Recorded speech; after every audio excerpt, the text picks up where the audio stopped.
وذكر فإن الذكرى تنفع المؤمنين. Bismillahirrahmanirrahim. Assalamualaikum warahmatullahi wabarakatuh. Innal hamdalillah nahmaduhu wa nasta'inuhu wa nastaghfiruh wa na'udzu billahi min shururi anfusina wa min sayyiati a'malina. May yahdihillahu fala mudilla lahu wa may yudlil fala hadiya lahu. Asyhadu an la ilaha illallah wahdahu la syarika lah wa asyhadu anna Muhammadan abduhu wa rasuluh. Dear brothers and sisters, welcome back to Night Kalam. This will be our last episode for this season, inshallah. Now, coming back to the topic of divorce again. First, we have discussed about talaq, known as a divorce.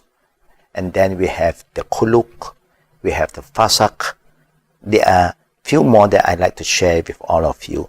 There is shiqaq. Shiqaq means the husband and wife have been having a lot of misunderstanding, quarreling day and night. There's no more peace, no. There's no way to solve their problem anymore. No, always there's tension, always disagreement. Minor things become big issues, but they cannot decide. They just don't know what is the best for them. Sometimes they are very confused, being a young couple sometimes. So now they refer this matter to their parents. They will let the parent make a decision for them. This is called shiqaq. Sometimes they refer this direct to the parent. If the parent will try to reconcile them and make things happen, alhamdulillah. If the parent feel that that is the best for both parties, the parent will make the decision on behalf of the both parties. This is called shiqaq. Then you have another one called ilaq. Ilaq means a husband make a promise or he swear that I'm not going to have any intimacy with my wife. No. Yeah, intimacy relationship. Just husband and wife, as name husband and wife. But I'm not going to be with her, I'm going to sleep with her. So the physical right of the wife is not being given. Now he swear that I'm not going to have any intimacy with you. The thing that you are allowed to do this, not more than 4 months. If after 4 months the wife make a report, then the judge will have to call the husband. And if the husband want to come back, he have to pay a fine because he make an oath, he make a promise, he swear with the name of Allah, I'm not going to have any intimacy with you. So he have to pay some kind of penalty before he can come back to the wife. As a punishment to him, a husband have no right to use that kind of hard word on the wife that I'm not going to, I swear with the name of God, with the name of Allah, that I'm not going to have any intimacy with you. You have no right to do that. It's a humiliation, you know. So this is called ilaq. That if the court or the judge called him in and he said, yeah, I still do not want to have any intimacy with her, then the court will have the right to free the woman. You see, if there is a case, you have to divorce her because her right is not being honored anymore as a wife. This is called ilaq. Then you have the next one is li'an. Li'an is a man accusing the wife is fornicating, do fornication with other people without any witnesses.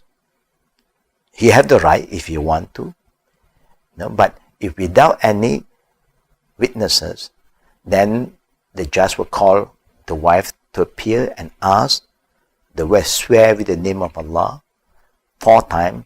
The husband also can do that. I swear with the name of Allah, she have done this, so 1, 2, 3, 4. 4 times. And the last time he said, if I lie, may the curse of Allah be upon me and my family.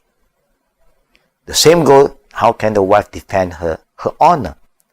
The wife will have to defend her honor by coming up with witnesses if they have. But when there's no witnesses, she can also with someone to use the same approach, swear with the name of Allah 4 times, that she did not commit that kind of sin. It is a fitna from the husband. The husband just want to create this issue to belittle her and so on. Then she free herself, protect herself by swearing with the name of Allah 4 times. And the 5th time, if I lie, then may Allah punish me, including all my family members. It's a heavy kind of thing, for anybody to accuse, especially a husband, to accuse the wife. This is a few reasons that Islam allowed for us to have an ending between husband and wife if this kind of issue do occur. So may Allah Rabbul Alameen guide all of us, make sure that we do not just use word without thinking, and we don't play around with words too sometimes, because if you make it or you use it wrongly, there is a penalty for all this.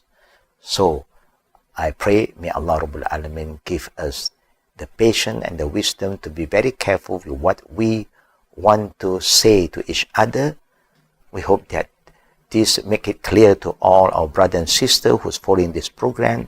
So may Allah subhanahu wa ta'ala give us the sabar. Whenever you want to say something, check the word that you want to use. Don't humiliate anybody, don't accuse anybody, just try your level best to discuss matter and then find the best way to solve whatever problem you encounter in your family life, inshallah. May Allah forgive us, may Allah guide us, may Allah give us the hikmah, inshallah. Wabillahi tawfiqi wal aqli da'wana walhamdulillah bil alamin. Subhanakallahumma bihamdik, ashhadu an la ilaha illa anta, astaghfiruka wa atubu ilayk. Assalamu alaikum warahmatullahi wabarakatuh.